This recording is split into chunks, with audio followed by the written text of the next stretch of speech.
not stir it up. You put the lime in the coconut, it makes you feel better. Cause it's breakfast with Bob. Poncho Man!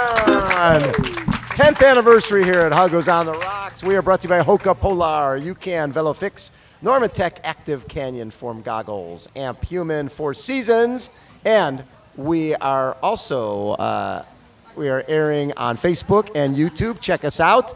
Our next guest, 5 times sub-8 at the Ironman distance, correct? I think we talked about the numbers before. Yes. I think it should be 5 wins and 4 times. 4 times. So you won 5, but 4 times under 8 hours. Exactly. So if you're going to do it, you do it right. Give it up for Patrik Nilsson. How you doing, Patrick? I'm good. It's warm, but I enjoy it. It's so nice. 2 years ago, you get 8th here. This last year, DNF. But when we talk about last year, you look at that as a real learning experience for you. I think Kona is really special. There's a couple of guys, it's Jan, it's Patrick, that have come here and actually been on the podium pretty much the first time. Right. But I think for most guys, it's a lesson over a couple of years, and then you end up on the podium or top 5 or win. So for me, last year was a great experience, a great lesson, and feel more prepared this year. So when you come away from that, you had cramps and had to drop out. Do you go home and just figure, because the hard part about it, it's the end of the season. It's not like you can go out 2 weeks later and do another race, right? So you sort of have to live with that for a while. Yeah. Was that hard?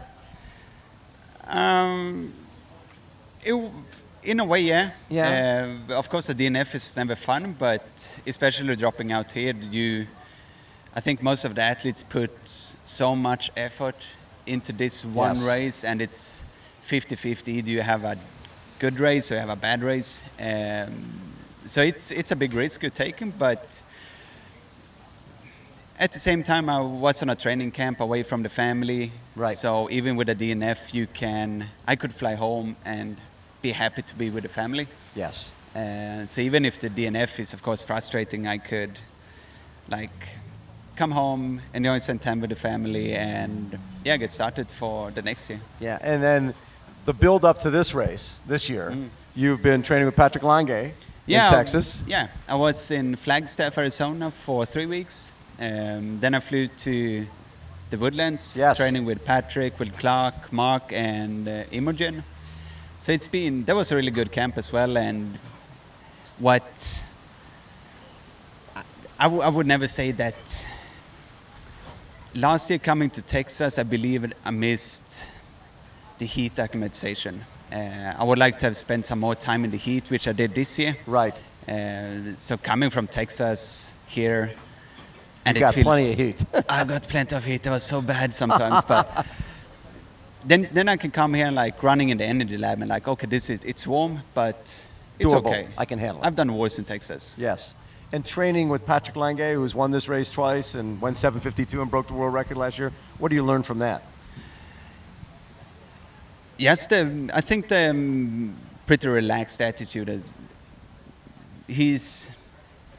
Of course, it's about training, it's about performance, but at the same time, a pretty relaxed attitude to the sport. You had Josh here just 15 minutes ago. I think he's one of the guys I love.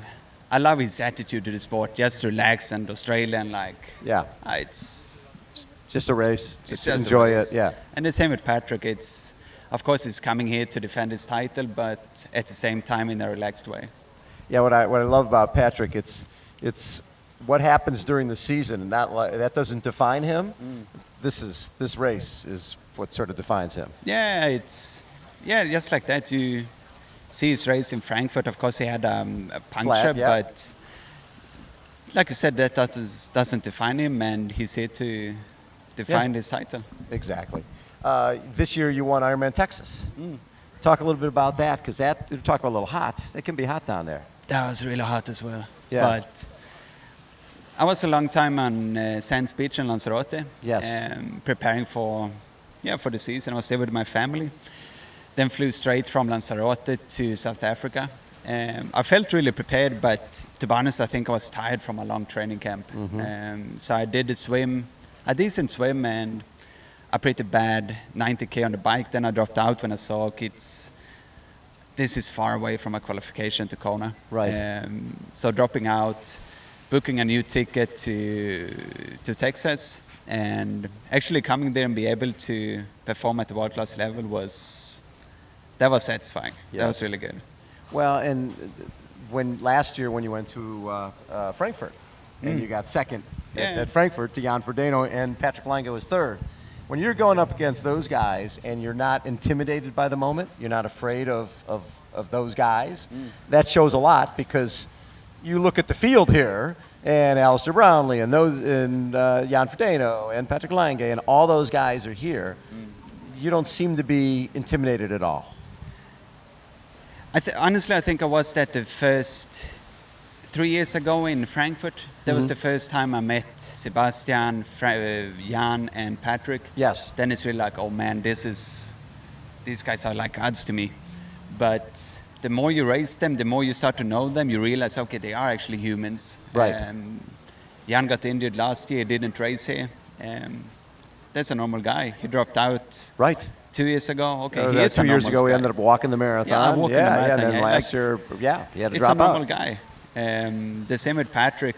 Training with him in Texas, he's not a machine. He's a normal guy as well. Has some days that are amazing, where you say, okay, he is the world champion. Right. And then other days where you see, okay, he is a normal guy. And you learn from that, right? You learn that you don't have to be this uber athlete every day. I mean, no one are. Yeah. If you are, it's probably something else wrong, but you realize the more you meet and hang out with these guys, they are extraordinary athletes, but behind a big shield, it's also humans. Right. They are not machines. What is it about this sport that you like so much? Because obviously you light up when we talk about the sport. Yeah, I do. I love it. It's just, I mean, I don't think there's too many places having the world championships on Hawaii. Yeah, That's it's true. That's pretty cool.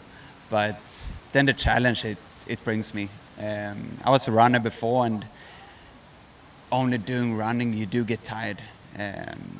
It gets a bit... It's just you and the clock. You're It's going in just me and the circles. clock all the time.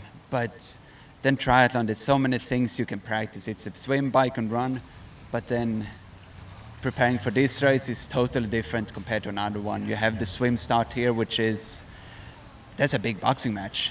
And you need to be quick away. The same with the bike. Preparing for the bike here, it's different than preparing for Ironman Sweden. Right. And the same with the run. There's so many things the sport gives me, which is the reason why I love it. When you go to races, you go knowing, okay, I want to race Patrick, I want to race Jan. You seek out the best guys and try to race them when you can? When I get the opportunity, yeah. Yeah. I'm sure you can. I mean, Ironman Malaysia was my first Ironman win, and of course I'm super happy, super proud of it. It was my first win, but in another way I'm more happy. I'm more proud maybe of my second place in Frankfurt last year, being second behind Jan and actually beating Patrick. Yeah. So of course I want to race the best guys in the world, which is why I'm here. I would love to win races, but I would love to win races where I'm beating the best guys. And if you beat the best guys on Saturday and win this race, what would it mean to you? Sorry? If you win this race on Saturday and beat the best guys in the world, what would it mean to you? It would mean a big paycheck, I think. We like honesty, yes.